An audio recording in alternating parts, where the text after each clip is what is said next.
Hello friends, welcome to online platform of ABC agro classes. जैसा कि आप सभी जानते हैं, मैंने आपको कल भी इन्फॉर्मेशन दी थी कि 8 अप्रैल से हमारा जेट आईसीआर का क्रैश कोर्स स्टार्ट हो रहा है। आप सभी दुर्गा नर्सरी चौराहे पे हमारा कोचिंग इंस्टीट्यूट है, आप वहाँ पे आके आप हमसे कांटेक्ट कर सकते हैं। तो कल हमने सेल के बारे में देखा था, जिसमें हमने प्रीवियस ईयर के क्वेश्चन के बारे में देखा था।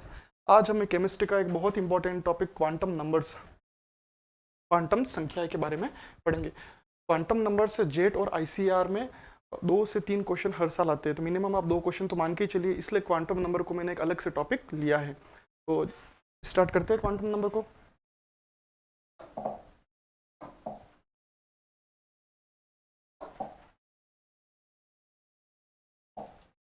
ओके, तो क्वांटम नंबर होता क्या, सबसे पहले नाम से पता पड़ रहा है क्वांटम नंबर।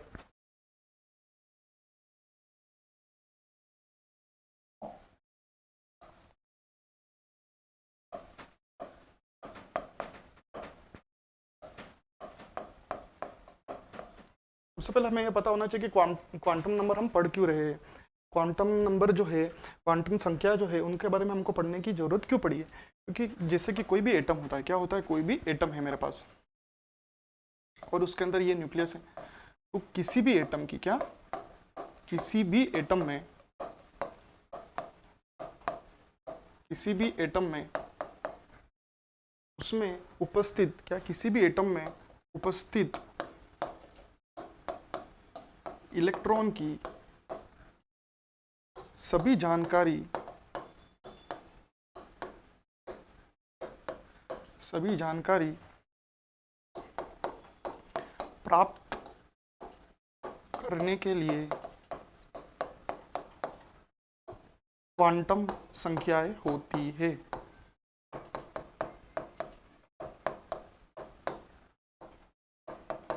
तो सबसे पहले हमने देख लिया क्वांटम नंबर्स होते क्या, कि जैसे कोई भी एटम है, उसके अंदर इलेक्ट्रॉन है, उस इलेक्ट्रॉन की एक तरह से आइडेंटिटी है, इलेक्ट्रॉन कौन से टाइप का है, इलेक्ट्रॉन कहाँ पे है, उसके बारे में जितनी भी इंफॉर्मेशन है वो जानने के लिए हमें किसकी रिक्वायरमेंट होती है, क्वांटम नंबर्स की। इस क्वांटम नंबर्स को समझने से पहले एक बहुत इंपॉर्टेंट चीज मैं आपको बताऊंगा। जैसे कि मैं बात करता हूँ कि 4 टाइप के क्वांटम नंबर्स होते हैं। कौन, कितने टाइप के? 4 टाइप के। फर्स्ट की बात करते हैं,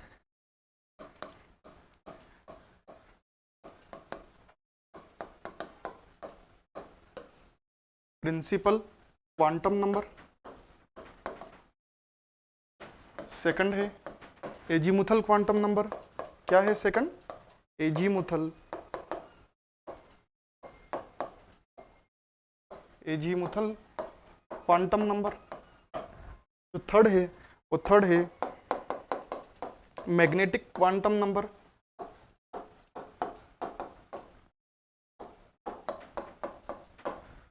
जो फोर्थ है वो है स्पिन क्वांटम नंबर। क्या है fourth? Spin quantum number. Okay, सबसे पहले इनको किससे रिप्रेजेंट करते हैं वो देखते हैं। जो प्रिंसिपल क्वांटम नंबर होते हैं उनको अपन एन से रिप्रेजेंट करते हैं। जो एजीमुथल क्वांटम नंबर होते हैं उनको अपन एल से रिप्रेजेंट करते हैं। जो मैग्नेटिक क्वांटम नंबर होते हैं उसको हम एम से रिप्रेजेंट करते हैं। और जो स्पिन क्वांटम नंबर होते हैं उनको अपन एस से रिप्रेजेंट करते हैं। तो बेसिकली इस चैप्टर को स्टार्ट किया हमने, टॉपिक स्टार्ट किया, तो इन क्वांटम नंबर को समझने से पहले अपन एक छोटा सा ओवरव्यू देखते हैं। क्या है वो ओवरव्यू? देखिए, जैसे मेरे पास ये घर है,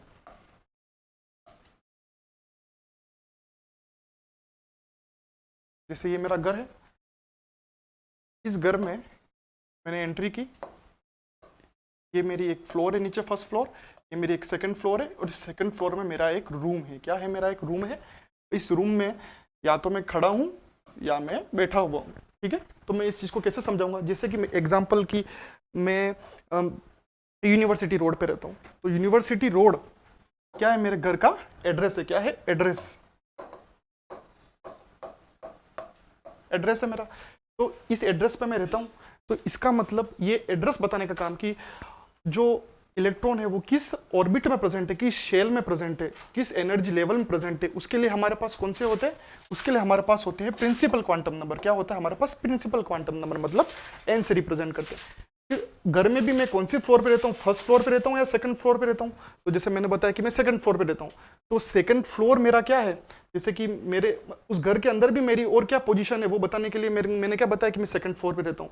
तो उस शेल के अंदर भी इलेक्ट्रॉन कहाँ स्थित है वो बताने के लिए क्या होता है, सब शेल होता है। उसको हम किससे रिप्रेजेंट करते हैं, एल से। क्या बोलते हैं उसको, एजीमुथल क्वांटम नंबर। अच्छा, सेकंड फ्लोर पे भी मेरा कमरा कौन सा है, सेकंड फ्लोर तो बहुत बड़ी होगी, उस पे भी मेरा रूम कौन सा है, तो उस रूम को बताने के लिए कि भी उप शेल के अंदर, सब शेल के अंदर भी इलेक्ट्रॉन किस ऑर्बिटल में प्रेजेंट है, उसको बताने के लिए क्या होता है, मैग्नेटिक क्वांटम नंबर। कौन सा quantum number, magnetic quantum number, उसको हम m से रिप्रेजेंट करते हैं। तो तीन चीजें समझ में आ गई। और लास्ट में होता है स्पिन क्वांटम नंबर, कि मैं मेरे रूम में खड़ा हुआ हूं या बैठा हुआ हूं, वो पोजीशन बताने के लिए कि पर्टिकुलर उस ऑर्बिटल के अंदर इलेक्ट्रॉन एंटी क्लॉकवाइज है या क्लॉकवाइज है, ये बताने के लिए किसका यूज होता है, स्पिन क्वांटम नंबर का। किसका, स्पिन क्वांटम नंबर का। तो हमने देख लिया सबसे पहले कि चीजें किस तरीके से काम करती है, कि भाई जो इलेक्ट्रॉन के बारे में बताता है कि इलेक्ट्रॉन किस शेल में है, किस ऑर्बिट में है और किस एनर्जी लेवल में है, वो किसके द्वारा पता पड़ता है, प्रिंसिपल क्वांटम नंबर के द्वारा। सेकंड की बात है कि इलेक्ट्रॉन उस शेल के अंदर भी किस उप शेल के अंदर प्रेजेंट है, वो किससे पता पड़ता है हमें, एजीमुथल क्वांटम नंबर एल से। और इलेक्ट्रॉन किस ऑर्बिटल में है ये हमें कैसे पता पड़ता है, मैग्नेटिक क्वांटम नंबर से।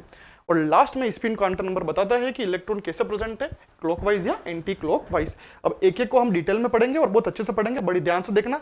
आज इस चैप्टर में हम पूरे चैप्टर को डिटेल में देख लेंगे, इस टॉपिक को पूरा। फिर कल मैं इसके प्रीवियस ईयर के जितने भी 2012-13 से लगा के 2022 तक जितने इंपॉर्टेंट क्वेश्चंस आए हैं इसके प्रीवियस ईयर में, वो सारे क्वेश्चंस में आपको डिटेल्ड में आपको यहाँ पे सोल्व करवाऊंगा। तो पहले हम हमारी थ्योरी कंप्लीट करेंगे, थ्योरी में सारे कंसेप्ट समझेंगे, उस कंसेप्ट को आज आप रिवाइज करना। फिर कल अपन उस कंसेप्ट से रिलेटेड जितने भी क्वेश्चंस होंगे प्रीवियस ईयर के, वो हम कल देख के सोल्व करेंगे। ओके, आगे बढ़ते हैं।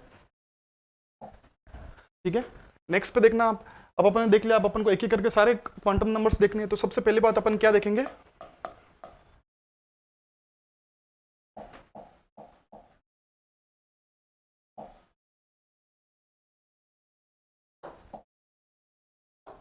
सबसे पहले अपन देखेंगे प्रिंसिपल क्वांटम नंबर। कौन से क्वांटम नंबर देखेंगे,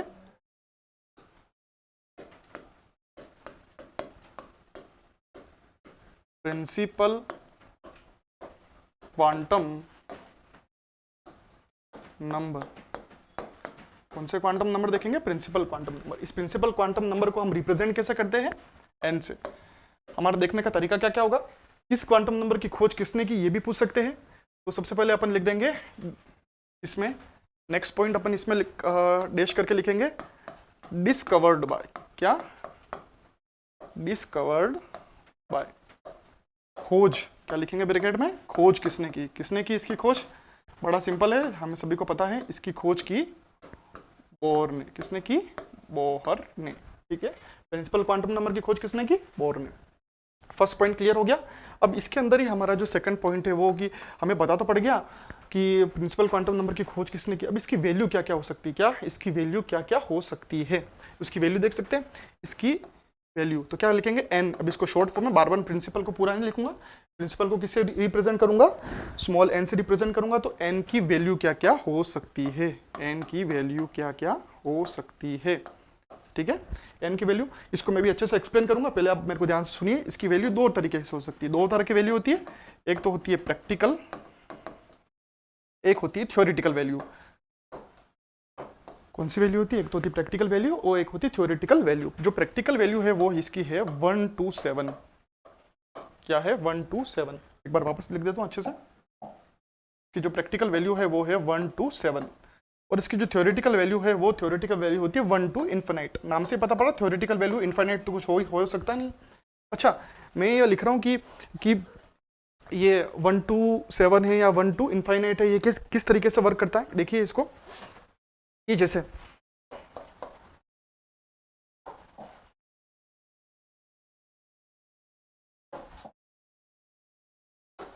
देखना, जैसे ये मेरे पास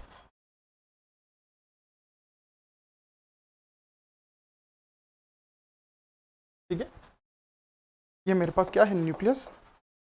इस न्यूक्लियस के चारों तरफ मैंने बनाया एक शेल, एक ऑर्बिट, ये बनाया दूसरा शेल, दूसरा ऑर्बिट, ये बनाया तीसरा शेल, तीसरा ऑर्बिट, और ये बाहर वाला चौथा ऑर्बिट। इसका मतलब मैं अब इनको नाम दूंगा, क्या नाम दूंगा, देखिए इसको मैंने दिया K, इसको मैंने दिया L, इसको मैंने दिया m, इसको मैंने दिया n। तो ऐसे प्रैक्टिकली मैं कितने कर सकता हूँ, 1 से लगाकर 7 तक। जैसे कि k की वैल्यू क्या लिखूंगा, जैसे मैं बोला n इक्वल टू 1, इसके लिए n इक्वल टू क्या होगा 2, इसके लिए n इक्वल टू क्या होगा 3, इसके लिए n इक्वल टू क्या होगा 4। ऐसे 5, 6, 7 तक प्रैक्टिकली अपन ने देखी है कि इतने ऑर्बिटल होते हैं। और थ्योरेटिकल बात करें तो इनफाइनाइट तक होते हैं, लेकिन इनफाइनाइट जैसा कुछ होता नहीं है। प्रैक्टिकली हमने कहाँ तक देखा, 1 से लेकर के 7 तक। तो जब मैं बात करता हूँ कि n इक्वल टू 1, यानी कि अगर मैं बोलता हूँ कि कोई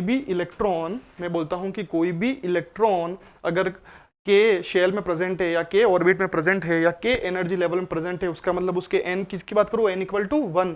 और या फिर उसको मैं उल्टा भी बोल सकता हूँ, अगर मैं बोलूँ n इक्वल टू 1, इसका मतलब इलेक्ट्रॉन कहाँ पे प्रेजेंट है, के शेल के अंदर इलेक्ट्रॉन प्रेजेंट है। अगर मैं बोलूँ n इक्वल टू 3, इसका मतलब कहाँ पे मेरा इलेक्ट्रॉन प्रेजेंट है, m शेल के अंदर प्रेजेंट है। ठीक है, तो इस तरीके से अपन इसको रिप्रेजेंट करते हैं। बड़ी सिंपल सी चीज है, ये हमने पहले पता थी, लेकिन इसको पूरे एक प्रॉपर फॉर्मेट में देखेंगे। क्या देखा हमने, प्रिंसिपल क्वांटम नंबर देखा हमने। प्रिंसिपल क्वांटम नंबर को किससे रिप्रेजेंट किया, n से रिप्रेजेंट किया। फिर हमने देखा कि इसकी डिस्कवरी किसने की थी, इसकी खोज किसने की थी, बोहर ने इसकी खोज की थी। फिर हमने देखा कि n की वैल्यू होती है प्रैक्टिकली कहाँ से होती है, 1 to 7 होती है, और जो इसकी वैल्यू होती है थ्योरेटिकली वो कैसे होती है, 1 to इनफाइनाइट। नेक्स्ट हमने देख लिया पूरा, हमने एक बना लिया स्ट्रक्चर कि हाँ मुझे पता पड़ गया कि जो जैसे ये न्यूक्लियस है, क्या है ये न्यूक्लियस, इसके अंदर क्या होंगे, इस न्यूक्लियस के अंदर क्या होते हैं, प्रोटॉन और न्यूट्रॉन होते हैं। तो इस न्यूक्लियस के अंदर तो प्रोटॉन और न्यूट्रॉन है, इलेक्ट्रॉन कहाँ होंगे, बाहर शेल के अंदर, ऑर्बिट के अंदर होंगे। तो जो पहला शेल होगा उसको k दिया, दूसरे को l दिया, तीसरे को m दिया, चौथे को n दिया, इसको n इक्वल टू 1 बोला, 2 बोला, 3 बोला, 4 बोला। इस तरीके से अपन देखा। इसके बारे में और भी कुछ बातें करते हैं आगे, बहुत इंपॉर्टेंट बात है वो।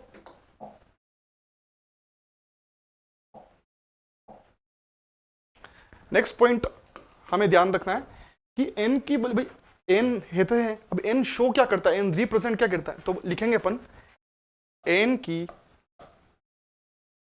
प्रत्येक वैल्यू, n की प्रत्येक वैल्यू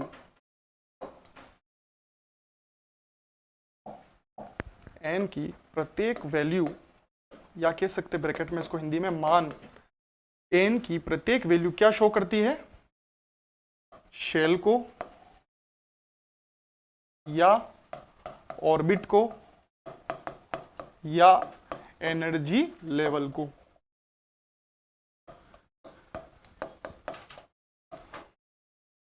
किसको शो करती है, हमने देख लिया, शेल को शो करती है, ऑर्बिट को शो करती है, एनर्जी लेवल को। शेल को मैं क्या कह सकता हूं हिंदी में, कोश कह सकता हूं, ऑर्बिट तो ऑर्बिट है ही है, और एनर्जी लेवल भी फर्स्ट एनर्जी लेवल में है, सेकंड में है, थर्ड में, इस तरीके से अपन देखते हैं। तो क्या n की प्रत्येक वैल्यू है, n की ईच वैल्यू, क्योंकि मैंने बताया n की प्रत्येक वैल्यू करती है। जैसे मैंने n की वैल्यू बोला 1, इसका मतलब वो फर्स्ट सेल को रिप्रेजेंट कर रहा है k को। मैंने बोला n की वैल्यू 2, तो किसको रिप्रेजेंट कर रही है, j k l, l को रिप्रेजेंट कर रही है, l में क्या हो गया, सेकंड शेल हो गया। तो n इक्वल टू 3 वो m को रिप्रेजेंट कर रही है, n इक्वल टू 4 किसको रिप्रेजेंट कर रही है, n को। तो इस तरीके से उसके शेल और ऑर्बिट और किस एनर्जी लेवल में है वो कैसा पता पड़ता है, n की प्रत्येक वैल्यू से। ठीक है, तो अगर मैं आपको कोई भी n की वैल्यू दे दूं तो आप बता सकते हो कौन से शेल और उपशेल में। ठीक है, ये तो गई एक बात। ये भी वेरी इंपॉर्टेंट है कि n की प्रत्येक वैल्यू क्या दिखाती है। एग्जामिनर कभी कभी डायरेक्ट ये क्वेश्चन भी पूछ लेता है। मैंने आपको कल भी बताया था कि हर एग्जाम में कोई भी क्वेश्चन सिंपल या हार्ड नहीं होता है, हर क्वेश्चन का अपना एक इक्वल वेटेज होता है, तो आपको हर पॉइंट को बड़े ध्यान से देखना है। नेक्स्ट इसके लिए कुछ इंपॉर्टेंट जो एग्जाम में वही पूछा जाता नॉर्मली, कि कितने भी आपको n की वैल्यू दे दी और आपसे पूछते कि कितने उपशेल है, यानी कितने सबशेल है, उसके अंदर कितने ऑर्बिटल है, उसके अंदर कितने इलेक्ट्रॉन आ सकते हैं, इस तरीके से क्वेश्चन पूछते हैं। तो हम देख लेते हैं उसको। ठीक है, ठीक है, तो लिखेंगे n की वैल्यू के लिए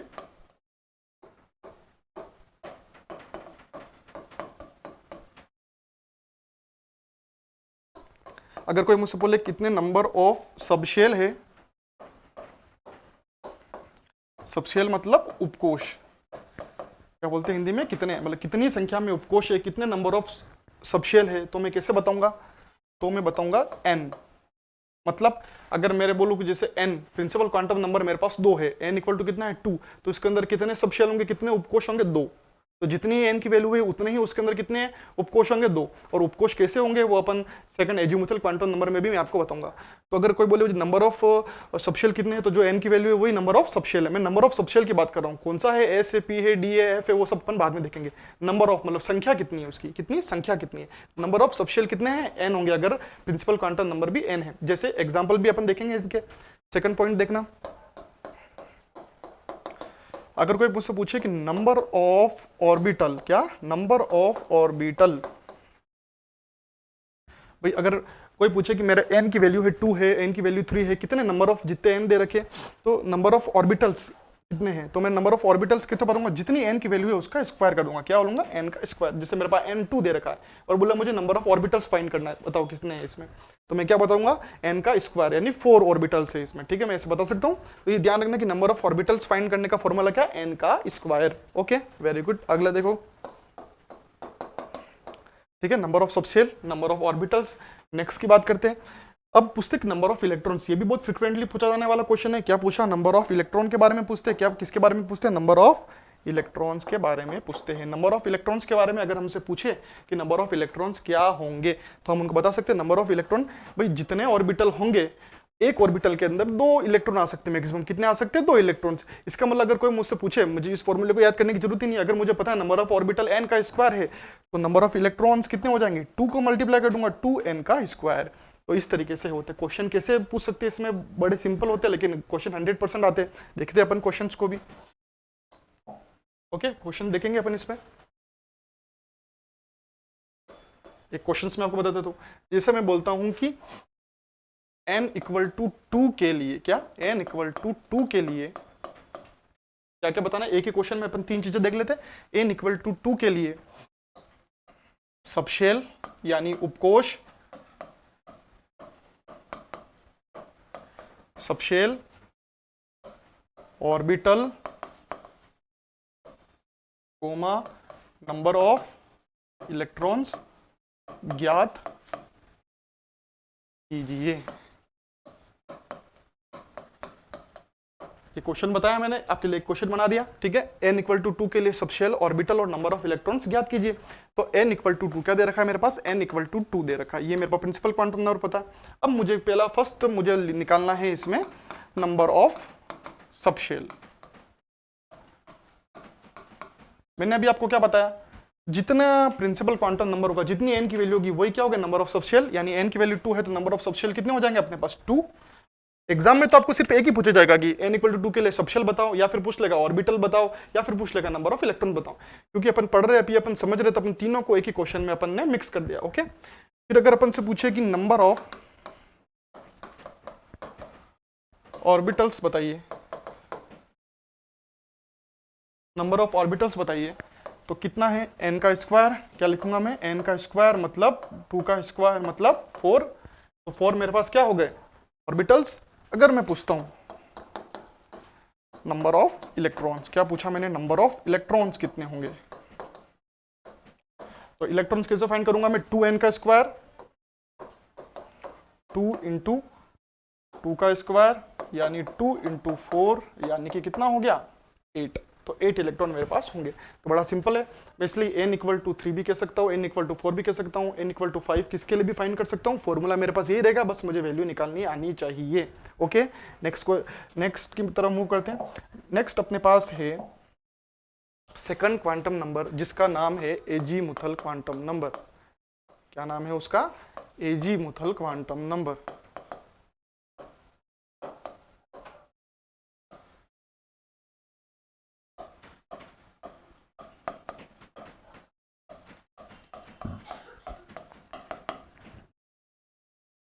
क्या है मेरे पास, second azimuthal quantum number. Azimuthal quantum number को मैं किसे रिप्रेजेंट करूंगा, मैं इसको रिप्रेजेंट करूंगा, किसे रिप्रेजेंट करूंगा, एल से रिप्रेजेंट करूंगा। किससे रिप्रेजेंट करूंगा, एल से रिप्रेजेंट करूंगा। ओके, सबसे पहले जैसे अपन ने प्रिंसिपल क्वांटम नंबर में फॉलो किया था, वैसे ही एजीमुथल क्वांटम नंबर में फॉलो करना है। सबसे पहले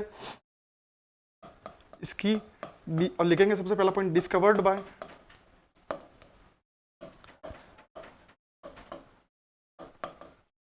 किसने खींच की, सोमरफेल्ड ने। किसने की, सोमरफेल्ड।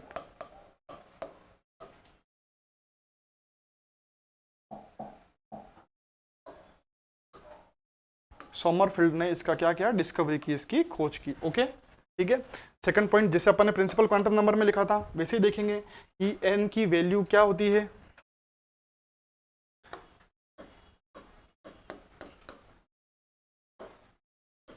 n की वैल्यू क्या होती है, n की वैल्यू n की वैल्यू नहीं होती है, l की वैल्यू। अपन किसकी बात कर रहे हैं, l की वैल्यू की बात कर रहे हैं।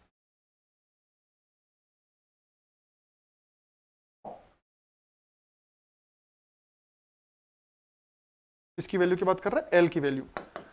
एल की वैल्यू क्या होती है? एल की वैल्यू देखनी है अपन को, तो एल की वैल्यू कैसे देखेंगे अपन? 0 टू n-1। क्या होती है एल की वैल्यू? 0 to n-1। इसका मतलब मैं एक चीज समझ गया कि एल की वैल्यू 0 हो सकती है, जैसे मैंने बताया n इक्वल टू 1, तो उसके लिए एल क्या हो सकता है? n से कम, n 1 है, यानी 1 से कम क्या होगा? सिर्फ 0। इसका मतलब n इक्वल टू 1 के लिए एल की वैल्यू क्या हो जाएगी? 0। अगर मैं बोल दो n इक्वल टू 2, इसका मतलब 2 से एक कम क्या हो सकता है? 1 से और छोटा क्या हो सकता है? 0। तो 0 से लगा के n-1, ठीक है। यानी कि अगर मैं n की वैल्यू 2 रखूंगा तो l की वैल्यू क्या हो जाएगी? 0 और 1। n की वैल्यू 3 रखूंगा तो l की वैल्यू क्या हो जाएगी? 0, 1 और 2। n की वैल्यू 4 रखूंगा तो l की वैल्यू क्या हो जाएगी? 0, 1, 2 और 3। तो यानी कि जो l की वैल्यू होगी 0 टू n-1, यानी l की वैल्यू कभी भी n के इक्वल नहीं होगी और n से बड़ी नहीं होगी। ये बहुत छोटी छोटी चीजें हैं, ये एग्जाम में अगर आप इन सब चीजों को ध्यान रखो तो क्वेश्चन में जब अपन को पूछते हैं इस तरीके से दे रखा होता है क्वेश्चन में, जैसे कि बोला किसी भी इलेक्ट्रॉन के लिए n की वैल्यू कितनी दे रखी है? 3 दे रखी है, और l की वैल्यू दे रखी है 2। फिर बोला n की वैल्यू 3 दे रखी है, l की वैल्यू दे रखी है 3। फिर बोले n की वैल्यू दे रखी है 3, और बोले l की वैल्यू दे रखी है अपने पास 4, और बोले n की वैल्यू दे रखी है 3 और l की वैल्यू दे रखी है 5। तो इनमें से कौन सा सही होगा? तो केवल अपना आंसर क्या हो जाएगा? 2 हो जाएगा। ये कैसे पता पड़ा अपन को कि भाई जो l होगा वो क्या होगा? n से या तो छोटा होगा, छोटा ही हो सकता है, 0 से लगा के। भाई n की वैल्यू मेरे पास अगर 3 है तो l क्या हो सकता है? 0 हो सकता है, 1 हो सकता है, 2 हो सकता है। तो इस l की जगह 0 भी आ सकता था, 1 आ सकता था, 2 आ सकता था, सब सही है। लेकिन कभी 3, 4, 5 कभी हो सकते हैं, n के बराबर और n से ज्यादा नहीं हो सकते हैं। तो ये चीज आपको ध्यान रखनी है, ठीक है। ये चीज मैंने आपको बता दी।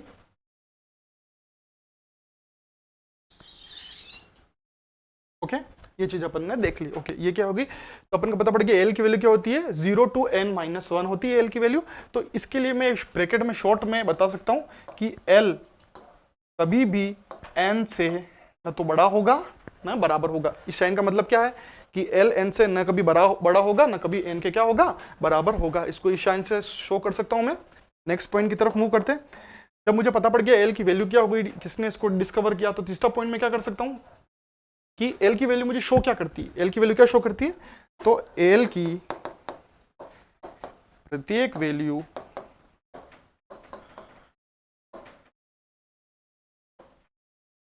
सब शेल के बारे में, किसके बारे में?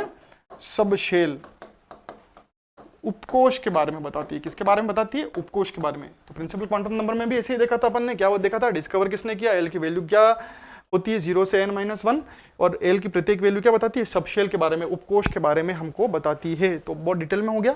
अब नेक्स्ट की तरफ मूव करते हैं। इसमें और इंपॉर्टेंट बातें कुछ करते हैं। और इंपॉर्टेंट बातें का जैसे कि अपन को पता पड़ गया, जैसे मैं आपको कुछ पॉइंट बताता हूँ। जैसे मैंने यहाँ पे लिखा n लिखा, क्या लिखा? n लिखा, और यहाँ पे मैंने लिखा l, क्या लिखा? l, ठीक है। अब मैं अगर मैं बोलता हूँ कि n क्या होगा, अगर मैं बोलता हूँ n इक्वल टू 1, क्या होगा? n इक्वल टू 1, ठीक है। क्या बात करूँ मैं? n इक्वल टू 1, तो मेरे पास l क्या हो सकता है? 0 हो सकता है, बस 1 हो सकता है क्या? नहीं, क्योंकि अभी हमने देखा है कि l की वैल्यू क्या होगी? या तो n से कम होगी या n-1, मतलब l से कम हो सकती है, l के बराबर और उससे ज्यादा नहीं हो सकती है। तो अगर मैं n 1 लिख रहा हूं तो क्या होगा? l 0 ही होगा। ओके, नेक्स्ट पॉइंट की तरफ मूव करते हैं।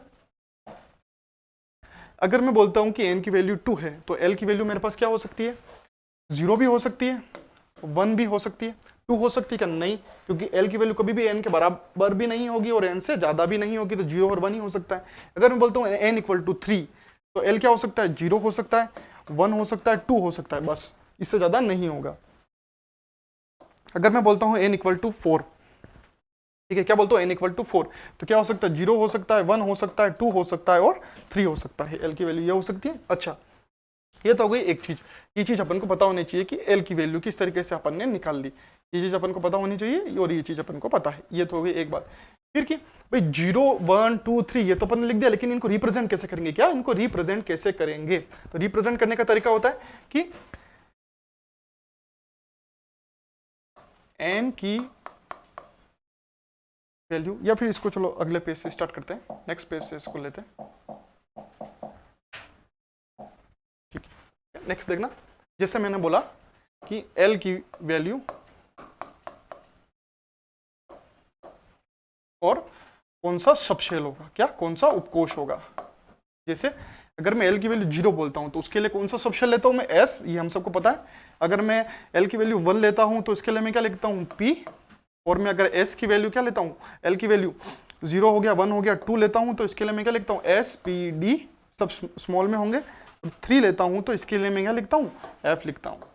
ठीक है, इनके भी अपने अपने नाम होते होंगे, जैसे इसका नाम क्या होता है, P से प्रिंसिपल, इसका नाम D से डिफ्यूज, इसका नाम F से फंडामेंटल, इसका नाम, तो इस तरीके से ये सब इनके नाम होते हैं। तो अपन को इनके नाम में नहीं याद है, अपन को ध्यान रखना चाहिए अगर मेरे L की वैल्यू 0 है तो उसका क्या मतलब है, S सब शेल में है।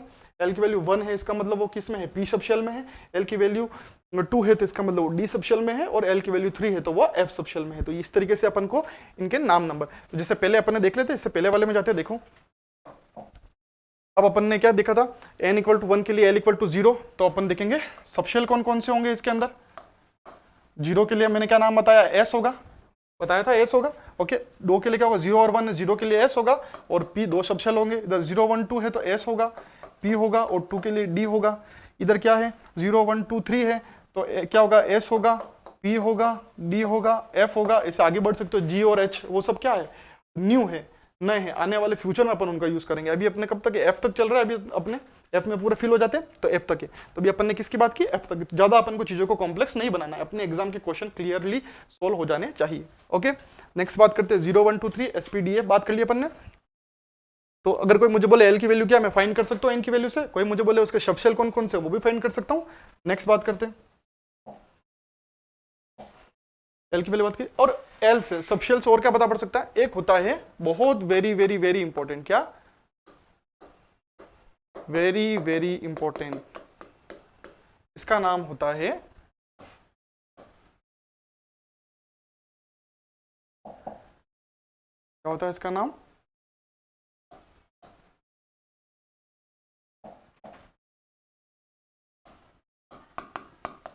Orbital angular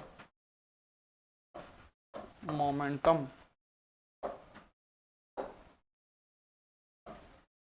orbital angular momentum, orbital angular momentum, इसका फॉर्मूला क्या होता है, इसका जो फॉर्मूला होता है वो इसका फॉर्मूला होता है वेरी वेरी वेरी इंपॉर्टेंट, इसको आपको याद रखना है। उसका फॉर्मूला होता है L under root L plus 1, और इधर होता है एच बाय 2 पाई। क्या होता है, एच बाय 2 पाई। क्या होता है, एल ब्रैकेट में एल प्लस 1, और क्या होता है एच बाय 2 पाई। या इसको मैं और कह सकता हूं, क्या कह सकता हूं,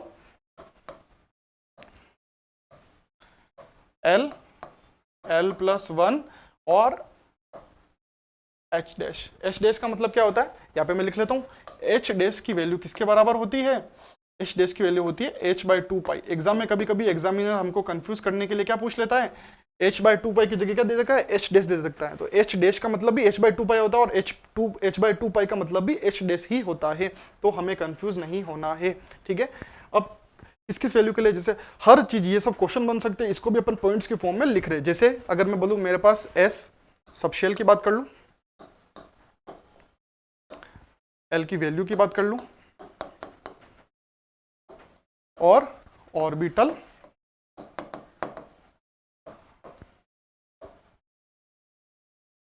एंगुलर मोमेंटम की बात कर लूं,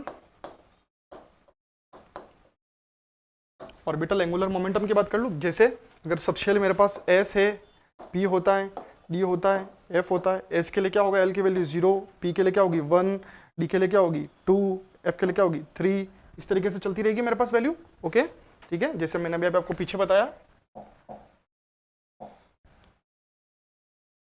ठीक है, 0 1 2 एस पी डी एफ, इस तरीके से आगे चलते। इधर भी मैंने आपको बताया 3 में क्या एफ होता है, और वैसे ही अपन आगे का एंगुलर मोमेंटम की तरफ आ गए, ठीक है। अब मेरे पास जीरो वैल्यू, क्या जीरो वैल्यू है तो मेरे पास ऑर्बिटल एंगुलर मोमेंटम भी क्या होगा, जीरो। यहाँ पे मैं जीरो रखूंगा, और 0 + 1 1 से 0 से मल्टीप्लाई होगा 0 हो जाएगा, और 0 को किसी भी संख्या से मल्टीप्लाई करेंगे तो आंसर क्या आएगा, 0। तो मेरे पास इधर भी क्या आ जाएगा 0। अगर 1 रखूंगा, क्या रखूंगा इसमें, 1 रखूंगा तो 1 + 1 2, 2 × 1 2, और 2 h बाय 2 पाई, ठीक है। तो क्या होगा मेरे पास √2 h बाय 2 पाई आ सकता है, या इसको मैं क्या लिख सकता हूँ, √2 h डैश, ऐसे लिख सकता हूँ। अच्छा, 2 के लिए क्या लिखूंगा, 2 यहाँ पे पुट करूंगा, इधर 2 प्लस से कितना होगा 3, और यहाँ पे कितना होगा 6। इसको मैं क्या लिख सकता हूँ, √6 h बाय 2 पाई, या इसको मैं क्या लिख सकता हूँ, √6 h डैश, ठीक है। जब मैं 3 यहाँ पे वैल्यू पुट करूंगा तो 3, और 3 + 1 कितना होगा 4, इधर ब्रैकेट में क्या हो जाएगा √12 h बाय 2 पाई या क्या कह सकते हैं इसको, √12 तो ठीक है, पहले 0 रखा तो आंसर 0 आ गया। जब मैं आंसर 1 रखूंगा वैल्यू, तो 1 मल्टीप्लाई बाय 1 + 1 2, तो 1 × 2 2, और 2 को इससे मल्टीप्लाई करूंगा तो ये वैल्यू आ जाएगी। फिर 3 और क्या लिखा है, L = 2, तो 2 × 3 कितना होगा, 6 आ जाएगा अंडर रूट में, और इधर कितना हो जाएगा, 3 रखेंगे तो 3 × 4 कितना होगा, 12, तो रूट में कितना हो जाएगा, 12। तो इस तरीके से वैल्यू निकालते हैं। ये भी एग्जाम में डायरेक्ट पूछ लेती जाती है कि P के लिए एंगुलर मोमेंटम क्या होगा, ऑर्बिटल एंगुलर मोमेंटम क्या होगा, तो आपको आइडिया होना चाहिए ऑर्बिटल एंगुलर मोमेंटम कैसे निकालते हैं। मैंने सारे सबशेल का बता दिया, तो मैंने पूरे जो क्वेश्चन, छोटे छोटे क्वेश्चन जो बन सकते हैं, वो छोटे छोटे क्वेश्चन तो मैं आपको ये करवा रहा हूँ। अब एग्जाम में अपन जो और बड़े बड़े क्वेश्चन जो आते हैं, जो डिटेल में प्रॉपर क्वेश्चन होते हैं, उनको अपन नेक्स्ट, इसके आगे जो मेरी क्लास होगी उसमें मैं आपको ये बताऊंगा कि क्वांटम नंबर से कितने कितने क्वेश्चन है, आप देखेंगे आपको बड़े इजीली सोल्व हो जाएंगे। तो आप समझ गए ऑर्बिटल एंगुलर मोमेंटम कैसे निकालते हैं, बहुत इंपॉर्टेंट है, बड़े ध्यान से आपको देखना है, ठीक है। वीडियो को अगर आपको थोड़ा कोई डाउट है तो वापस वीडियो को रिवाइज करो, वापस वीडियो को देखो, आपको क्लियर हो जाएगा, ठीक है। अपन अब तीसरी बात करते हैं। अपन तीसरी किसकी बात करेंगे, मैग्नेटिक मोमेंट, किसकी बात करेंगे, मैग्नेटिक क्वांटम नंबर की, किसकी बात करेंगे, तीसरी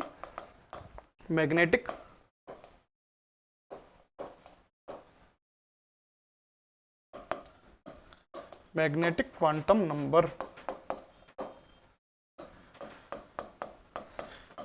मैग्नेटिक क्वांटम नंबर की बात करेंगे।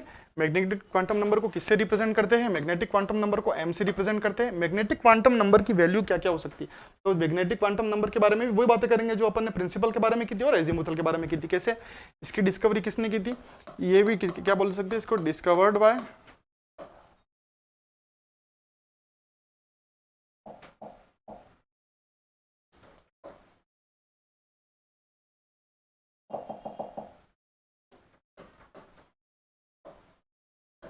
बाय खोज किसने की थी इसकी, किसने की थी इसकी खोज, इसकी खोज की थी लिंडे ने की थी। किसने की थी इसकी खोज, लिंडे ने की थी, ये हमको पता होना चाहिए। ओके, डिस्कवर्ड बाय, खोज किसने की थी, लिंडे ने की थी। ये तो हो गया अपने पास एक पॉइंट, किसे, एक पॉइंट, ठीक है। नेक्स्ट पॉइंट की तरफ बात करते हैं। वही m की वैल्यू क्या होगी, m की वैल्यू होती है -L2 + L, क्या होती है, -L2 + L। Very very very important. कैसे, इसको और डिटेल में देखो। जैसे मैं बताऊं, जैसे मैं बोलूं कि P मेरे पास सबशेल है, P सबशेल के लिए मेरे पास L कितना होगा, P के लिए मेरे पास L कितना होगा, 1। P के लिए मेरे पास L कितना होगा, 1। इसका मतलब मुझे अब पता पड़ना है M कितना है। तो कोई मुझसे पूछेगा कि भाई साहब M बताओ, क्या बताओ, M बताओ, तो मैं M कैसे बताऊंगा, मैं बताऊंगा कि -L2 + L है ना, -L2 + L, यानी कि मैं बता सकता हूं कि इसकी जब P की वैल्यू L1 के बराबर है, क्या P को अगर मैं L के फॉर्म में लिखूं कि, तो मतलब P जो है मेरे पास क्या है, सबशेल, उस P सबशेल के अंदर मेरे पास जो इसकी वैल्यू है, L की वैल्यू क्या होगी, 1, S के लिए क्या होती है 0, D के लिए क्या होगी 2, और F के लिए क्या होगी 3, ठीक है। तो M मेरे को क्या करना, फाइंड करना है, और L की वैल्यू क्या होगी, -L2 क्या होगी +L, M की वैल्यू होगी, तो M कैसे मैं फाइंड कर सकता हूँ, -1 लिख सकता हूँ, 0 लिख सकता हूँ, और क्या लिख सकता हूँ, +1 लिख सकता हूँ। तो ये मेरे पास किसकी वैल्यू हो गई, M की वैल्यू। इस तरीके से इसको फाइंड करते हैं। और आगे देख लेते हैं कैसे करते हैं इसको, पूरा प्रॉपर देखते हैं इसको। देखिए कैसे, जैसे मैं बोलूँ सबशेल, फिर मैं आपको बोल रहा हूँ L की वैल्यू, फिर मैं आपको बोलूँ M की, कौन सा सबशेल, वही S P D F। S के लिए क्या करूंगा मैं, L की क्या वैल्यू होगी 0, P के लिए क्या होगी 1, D के लिए क्या होगी 2, F के लिए क्या होगी 3, M की वैल्यू क्या होगी -L2 + L, यानी कि इसमें -L + L कुछ नहीं होगा, 0 तो 0। P की वैल्यू क्या होती है -L से +L वाली, -1 0 और +1। इधर -2 -1 0 +1 +2, कितनी वैल्यू हो गई, 5 वैल्यू हो गई। कौन कौन सी हो गई देख लिया अपन ने। F की कितनी हो गई 3, -3 -2 -1 0 +1 +2 +2 +3, इस तरीके से मैंने बता दी। तो वैल्यू कोई भी निकाल सकता हूँ। मैं कह रहा हूँ n = 10 भी दे दे, 7 भी दे दे, 6 भी दे दे, 5 भी दे दे, तो मुझे क्या करना, जो वैल्यू दे रखी है उसमें नेगेटिव से शुरू करना है। जैसे 5 दे देता हूँ, -5 -4 -3 -2 -1 0 +1 +2 +3 +4 +5, इस तरीके से मैं लिखता रहूंगा, कोई भी वैल्यू दे दे, ठीक है। और आगे इसको डिटेल में देखते हैं, कैसे देखते हैं। देखो मेरी तरफ, जैसे कि मैं आपको बताता हूं कि अगर अब मुझे क्वेश्चन में दे रखा हो कि जैसे पी ऑर्बिटल के बारे में बात करूंगा, किसके लिए पी, तो जैसे मैं बात करूं सबशेल पास पी है, इस पी के लिए मेरे एल क्या हो गया 1 और एम क्या हो गया -1 0 और +1। इसको मैं कैसे रिप्रेजेंट करूंगा ऑर्बिटल की फॉर्म में, इस तरीके से।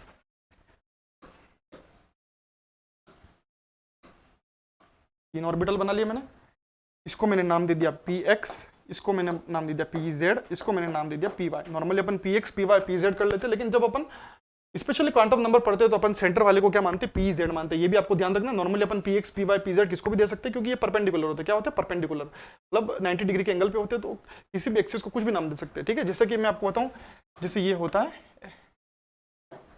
नॉर्मली, इसको क्या बोलते हैं x, इसको बोलते हैं y, इसको बोलते हैं z। मेरी इच्छा हो तो मैं इसको भी x ले सकता हूँ, इसको भी z ले सकता हूँ। मैं एंगल को, क्योंकि तीनों 90 डिग्री पे, मैं किसी भी एक्सिस को अपने हिसाब से रोटेट कर सकता हूँ। लेकिन इसमें नॉर्मली अपन को ध्यान रखना है कि जो सेंटर वाला ऑर्बिटल होता है, उस सेंटर वाले ऑर्बिटल को हमेशा z की फॉर्म में कंसिडर करते हैं। ठीक है, आगे भी अपन देख लेंगे इसको। ओके, px pz और py, इसकी वैल्यू अपन क्या मान सकते हैं, जैसे मैंने आपको बताया -1 मान लो, इसकी क्या मानोगे 0, इसकी क्या मान लोगे +1। इस तरीके से वैल्यू चलती है। ठीक है, अब अगर मैं d के लिए बात कर लूँ, किसके लिए बात कर लूँ, सबशेल d के लिए। d के लिए मेरे पास l की वैल्यू क्या हो जाएगी 2, तो मेरे पास m की वैल्यू क्या होगी -2 -1 0 +1 +2। इस तरीके से मेरी वैल्यू चलती रहेगी। अब इसको ऑर्बिटल की फॉर्म में कैसे करूंगा मैं, देखना इसको बड़ा ध्यान से। नेक्स्ट में देखते हैं अपन इसको कैसे देखेंगे डी के लिए।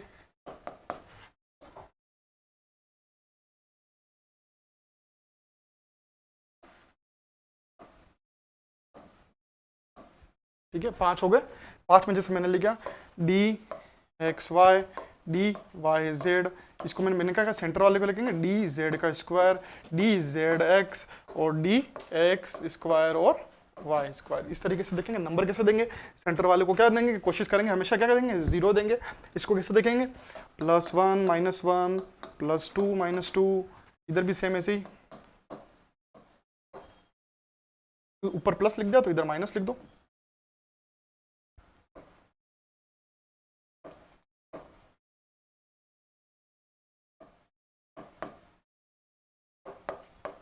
इस तरीके से अपन वैल्यू लिख सकते हैं। तो बड़ा समझ में आ गया कि भाई मेरे पास डी जो सबशेल होता है, जिसकी वैल्यू क्या होती है, डी की वैल्यू क्या होती है, जैसे मैंने भी आपको पहले बताया, डी की वैल्यू होती है कि कौन सी वैल्यू होती है डी की वैल्यू होती है 2। 2 के लिए मेरे पास क्या बन सकता है -2 से बन सकता है। ठीक है, नॉर्मली अपन इधर 1 लिख देंगे, क्या लिख देंगे इधर +-1 और इसको 2 लिखना, थोड़ी सी मिस्टेक हो गई, +-2 लिखना इसको। ठीक है, ठीक है, +-2 +-1 0 +-1 -+2 इस तरीके से लिख सकते हैं। यानी अगर कभी भी मुझे क्वेश्चन में 0 दे रखा होगा m की वैल्यू, तो मेरा पहला ध्यान किसकी तरफ जाएगा, dz का स्क्वायर, कि ऑप्शन में कि dz का स्क्वायर तो नहीं दे रखा है। अगर मेरे पास कोई दे देगा +2 -2, तो मेरा पहला ध्यान किसकी तरफ जाएगा, dx स्क्वायर y का स्क्वायर, या मेरे पास dxy की तरफ ध्यान जाएगा। अगर +-1 दे रखा है तो मेरा ध्यान कहाँ जाएगा, dzx और dyz की तरफ जाएगा। अपन क्वेश्चन सोल्व करेंगे तब अपन और डिटेल में इसको देखेंगे।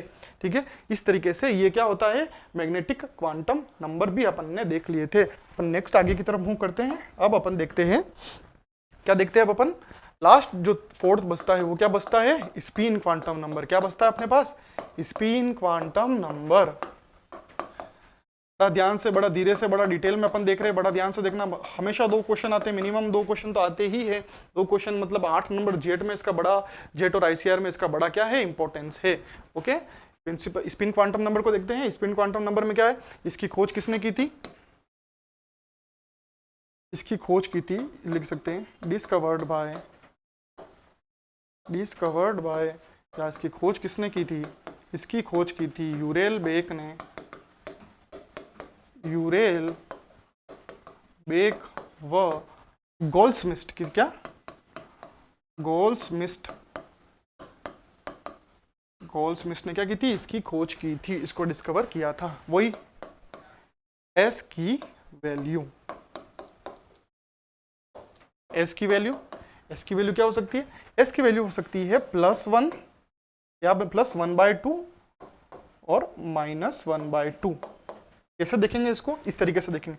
जैसे मैं आपको बताता हूं कि ये मेरे पास क्या है, है। और इसको प्रॉपर तरीके से देखना चाहे तो अपन इसको इस तरीके से देख सकते हैं। जैसे कि मैं अभी आपको बताऊं कि मैंने आपको बताया कि ये मेरे पास एक ऑर्बिटल है कोई भी, इस ऑर्बिटल के अंदर मेरे पास एक इलेक्ट्रॉन ऐसे है, एक इलेक्ट्रॉन ऐसे है। किसी भी ऑर्बिटल के अंदर दोनों इलेक्ट्रॉन एक ही स्पिन के नहीं हो सकते, दोनों अपोजिट के होंगे। अगर ये इधर एंटी क्लॉकवाइज है तो क्लॉकवाइज होगा, ये क्लॉकवाइज है तो ये एंटी क्लॉकवाइज होगा। कैसे पता पड़ेंगे? जैसे अगर मैंने इसको +1/2 माना, क्या माना?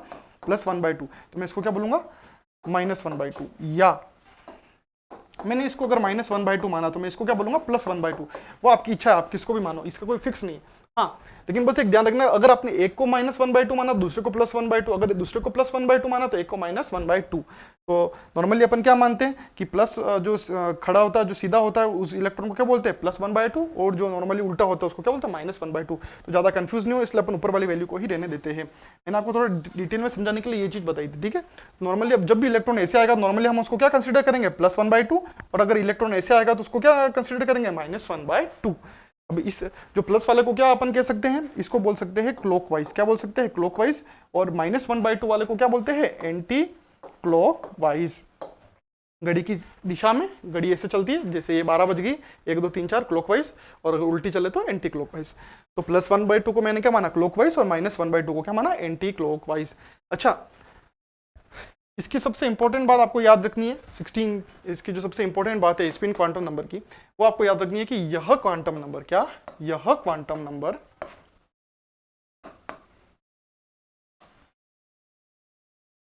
अन्य क्वांटम नंबर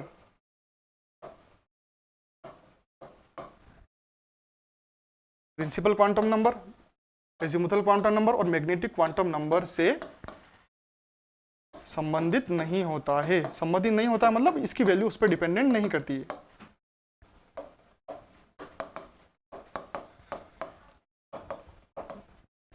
जैसे कि अपन ने देखा था, n की वैल्यू पता है तो मैं बता दूंगा उसके अंदर कितने सबशेल है, कितने सबशेल है तो मुझे पता पड़ेगा कितने ऑर्बिटल है, कितने ऑर्बिटल है मुझे पता पड़ेगा कितने इलेक्ट्रॉन है। तो principal quantum number, azimuthal quantum number और मैग्नेटिक क्वांटम नंबर तो एक दूसरे पर डिपेंडेंट है, ठीक है। लेकिन ये जो s वाला है स्पिन क्वांटम नंबर, ये तो हमेशा हर ऑर्बिटल में +1 या +1/2 या -1/2 की फॉर्म में ही रहेंगे। तो ये तीनों से अन्य क्वांटम नंबर से संबंधित नहीं है। ये भी पूछा जाता है, बड़ा इंपॉर्टेंट है, वेरी वेरी वेरी इंपॉर्टेंट, ठीक है। एक तो कुछ सिंपल क्वेश्चन देख लेते हैं अपन, ठीक है। और क्वेश्चन कैसे देख सकते हैं? जैसे कि मैं अगर आपको बताऊं कि जैसे अपन बात करें कि जैसे सोडियम है, सोडियम को कैसे लिखते हैं? सोडियम 1123, ठीक है। 1123, 11 क्या है उसका एटॉमिक नंबर, और उसका एटॉमिक मास क्या है? 23। अब मैं बोलूं कि इलेक्ट्रॉन के सोडियम के लास्ट वाले जो इलेक्ट्रॉन होता है उसकी आप क्या बताओ कि उसके क्वांटम नंबर को एक्सप्लेन करो। कैसे एक्सप्लेन करोगे? तो सोडियम के लिए मैं क्या लिख सकता हूँ? 1s2, 2s2, 2p6, 3s1 लिख सकता हूँ। मेरे पास कितने होंगे? 2 4 10, 2 4 4 और 6 कितने हो गए? 10, 10 और 1 11। तो लास्ट वाले इलेक्ट्रॉन मेरे पास कहाँ आ रहा है? 3s1। तो मैं इस 3s1 का क्या करूंगा? पोस्टमार्टम करूंगा। कैसे करूंगा पोस्टमार्टम? किसी भी सबशेल, ये एस क्या है? सबशेल है। किसी भी सबशेल के आगे जो नंबर लिखा होता है वो क्या? प्रिंसिपल क्वांटम नंबर को शो करता है। तो यहाँ पे मेरे पास n, principal quantum number n क्या होगा? मेरे पास 3। और s, l की वैल्यू क्या होगी? l क्या है यहाँ पे? s। तो s के लिए मैं क्या लगूंगा? l = 0। और एक इलेक्ट्रॉन है तो m की बात कर लूंगा मैं। और जब l 0 है तो m भी क्या होगा? 0। अपन ने देख रखा है, क्योंकि l 0 होगा तो m की वैल्यू क्या होगी? -l से +l की तरफ। तो जब l इज 0 है तो m की वैल्यू भी क्या होगी? 0। अच्छा, और जो s होगा वो तो +1/2 भी हो सकता है,